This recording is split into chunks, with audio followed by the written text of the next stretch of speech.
Oke adik-adik, kita akan mulai kuliah sistem proteksi. Seperti yang Anda ketahui bahwa gangguan itu ada dua. Yang pertama gangguan akibat tegangan lebih, yang akibat arus lebih. Kita ketahui penyebab gangguannya ada seperti saluran kena petir atau saluran kena ranting pohon. Yang kedua-duanya dapat menyebabkan tegangan lebih maupun arus lebih. Ada akibat juga seperti yang Anda ketahui bahwa penggalian tanah di sekitar jalan yang ada saluran kabel, telepon, air gitu, salah satu di kabel ini bisa kena panyong atau alat yang digunakan oleh tukang yang dapat menyebabkan kabel isolasinya rusak sehingga dia menimbulkan tembus. Jadi untuk menanggulangi hal-hal yang kita tidak inginkan yang disebabkan adanya gangguan tersebut, maka kita harus memutus sumber dari gangguan.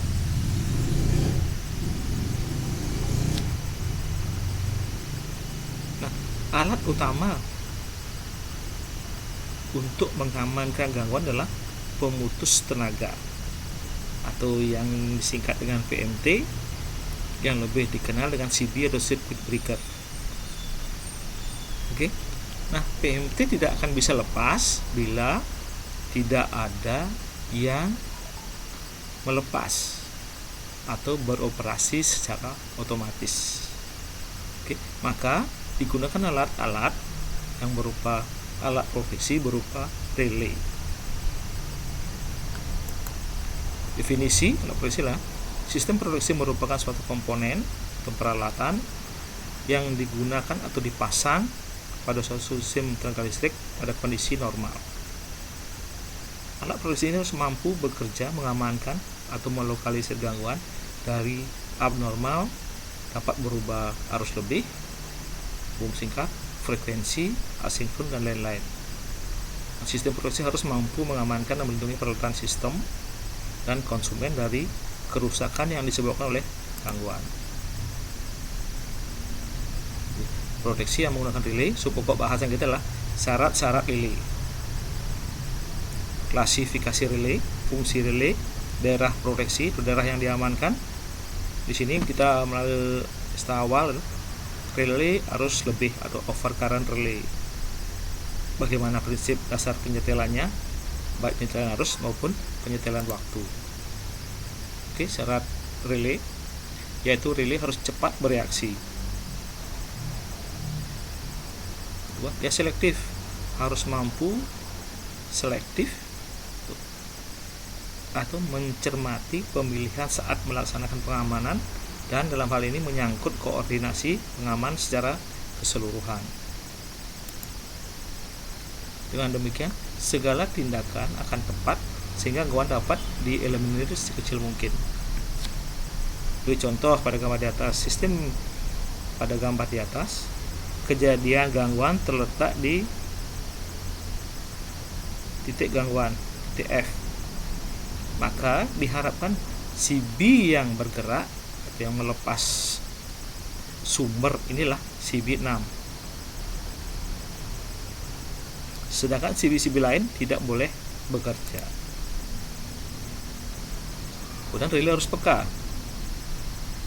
Jadi relay harus dapat bekerja dengan kepekaan yang tinggi, yang artinya harus cukup sensitif terhadap gangguan di daerahnya meskipun gangguan tersebut minimum.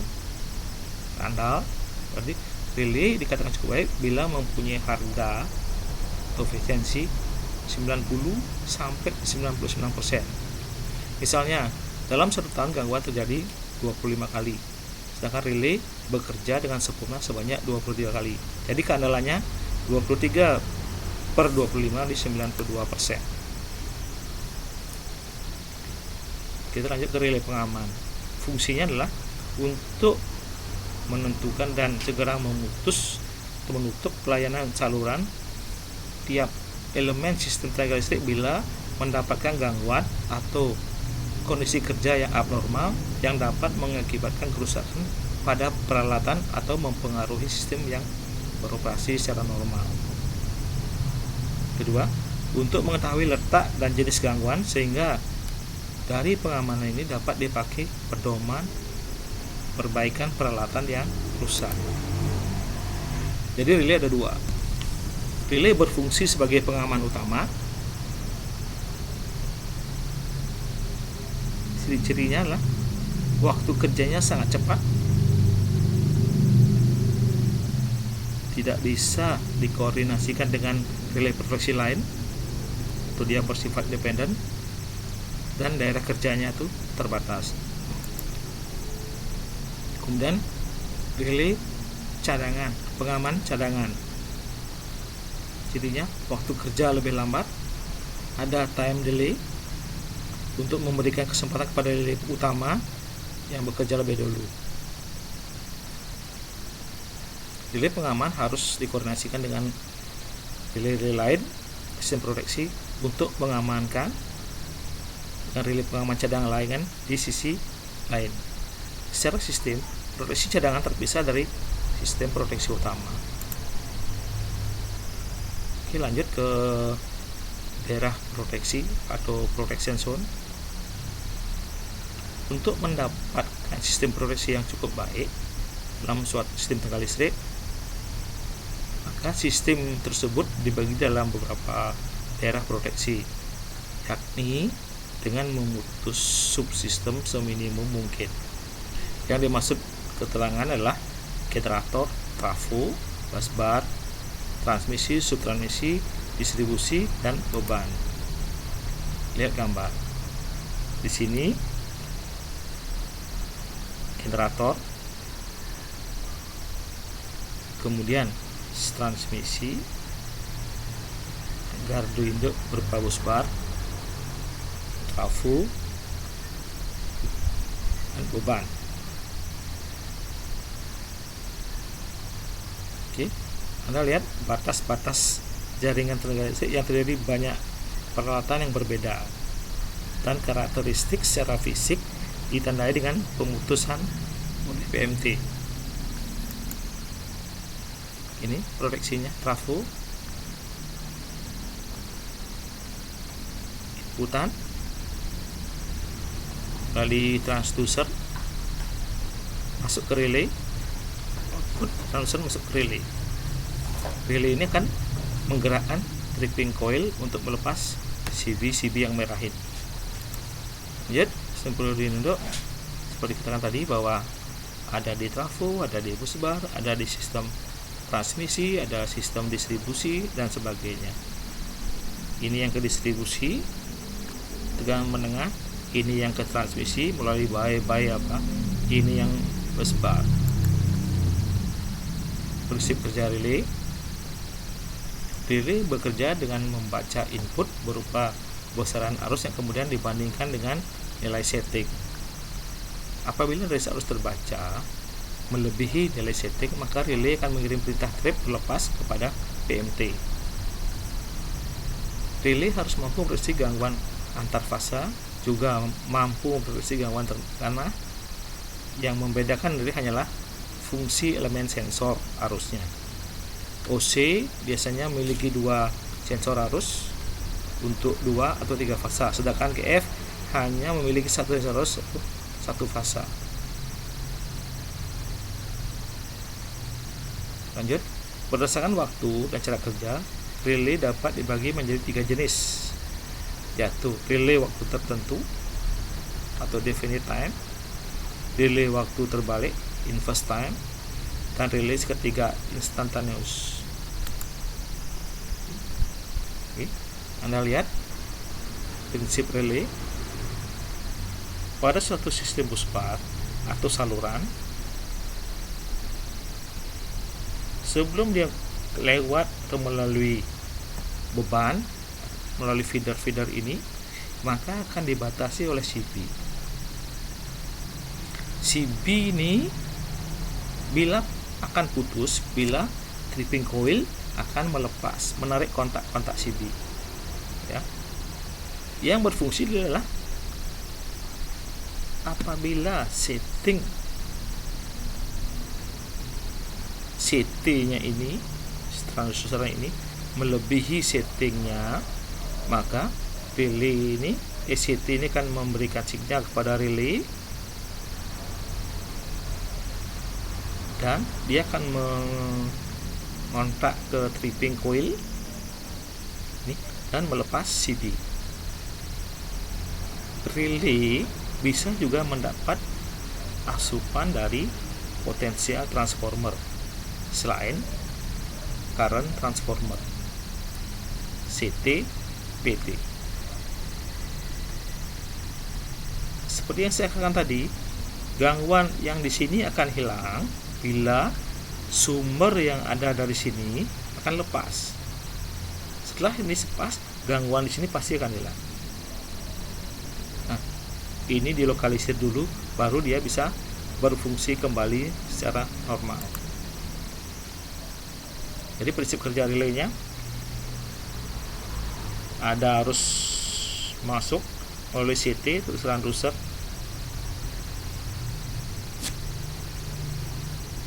maka relay kan membandingkan dengan settingnya di besaran elemen penginderanya dia, maka dibandingkan dengan elemen yang ada di relay, apakah dia harus bekerja gimana, kemudian elemen pengukur.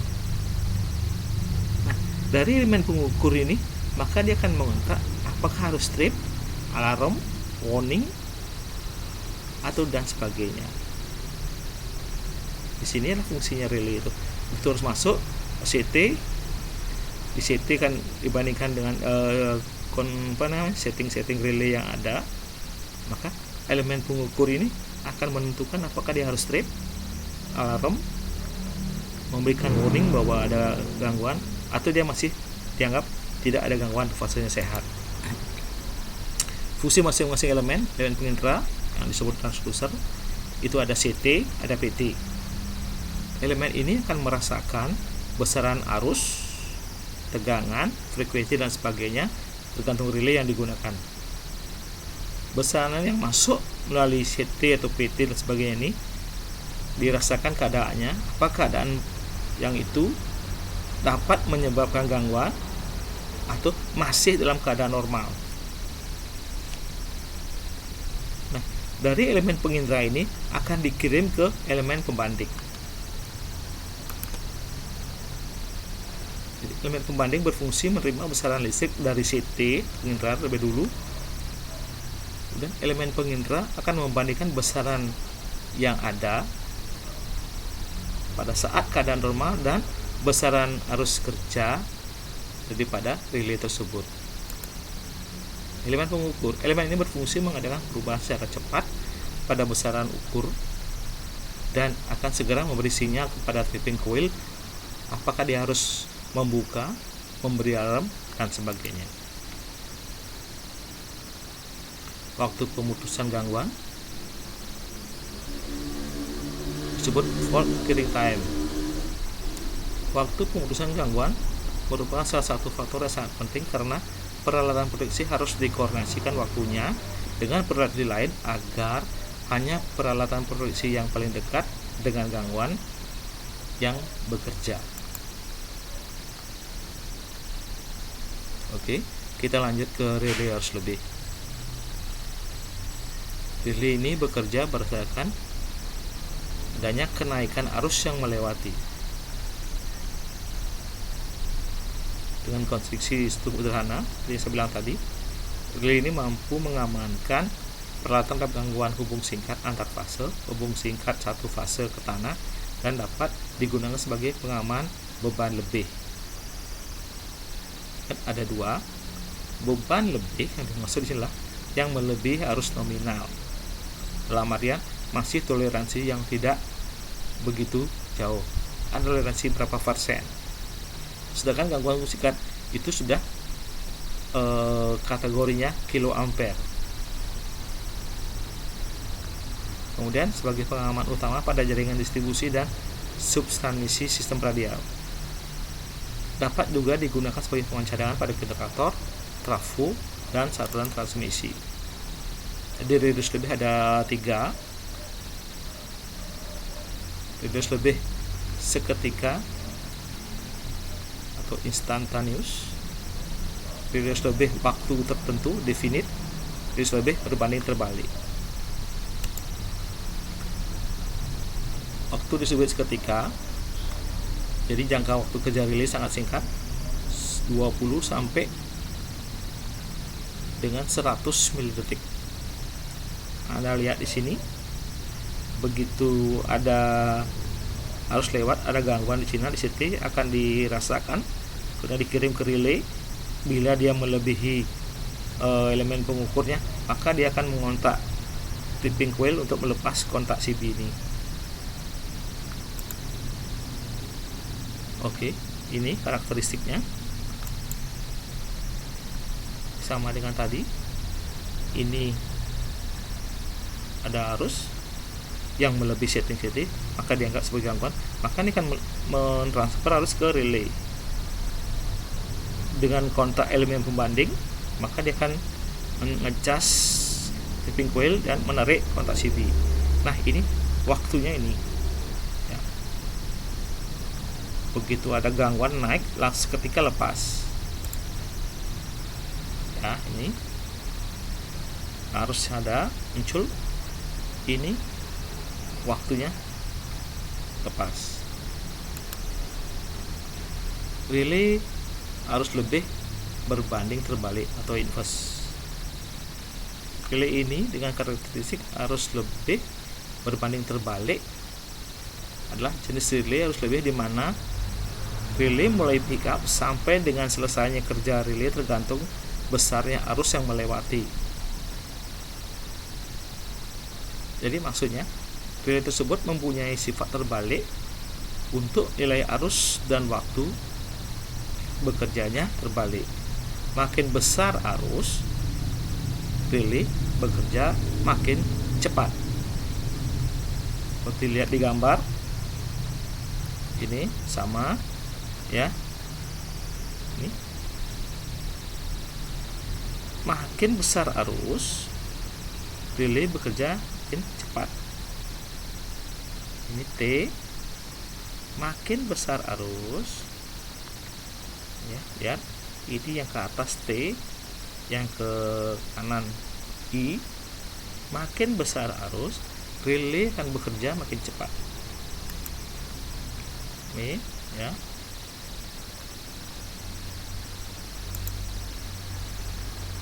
kemudian selanjutnya relay harus lebih waktu tertentu atau definite. Relay ini jangka waktu kerjanya mulai pick up sampai dengan selesai berbeda dengan yang relay tadi yang berdua. Kemudian dilengkapi dengan relay kelambatan waktu atau time delay. Kerja relay tergantung pada penyetelan setting relay dengan keterlambatan waktu. Ini lihat ya, harus lebih waktu tertentu dan karakter relay harus lebih dengan waktu tertentu. Ini ada arus melewati CT akan dikirim melalui relay, maka ditambah dengan adanya waktu tunda atau time delay. Karakteristiknya sini waktu, sini arus. Jadi seberapa pun arus yang lewat, waktunya tetap. Ini. Ya. Itu definite ya. Perhitungannya ini ya, I setting, K faktor keamanan 1,1 sampai 1,2, KD nya faktor terus kembali, dan I maksimum yang melewatinya.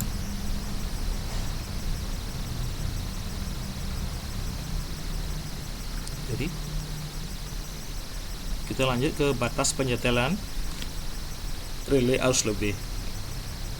Yang dimaksud batas penyetelan relay lebih adalah relay harus bekerja bila terjadi gangguan hubung singkat pada rel berikutnya.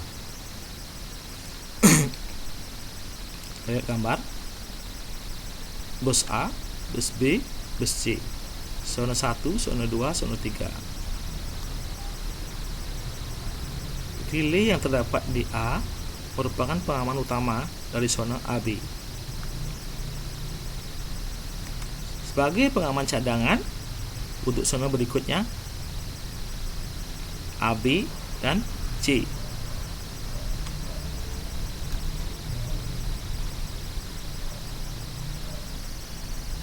Batas waktu untuk penyetiaan relay S sama dengan K kali IN, di mana konstanta ini tergantung daripada jenis relaynya atau pabrik pembuatnya, umumnya 0,6 sampai dengan 1,4 atau 1 sampai dengan 2 dan selanjutnya. Ini karakteristik namanya itu standar inverse. Ini ada nanti dia menggunakan standar inverse atau standar definite atau yang instan, tergantung jenis relay yang ada. Nah, contoh adalah suatu sistem dengan hubung bintang, maka relay overcurrent ini yang memperoleh energize dari CT untuk mengamankan fasanya. Relay ini juga terhubung bintang. Untuk mengamankan gangguan suatu fase, maka relay hubung bintang ini dihubungkan ke tanah. Jadi apabila ada gangguan satu fase ke tanah, maka relay OC fault current ini berfungsi sebagai relay outfall atau ground fault relay.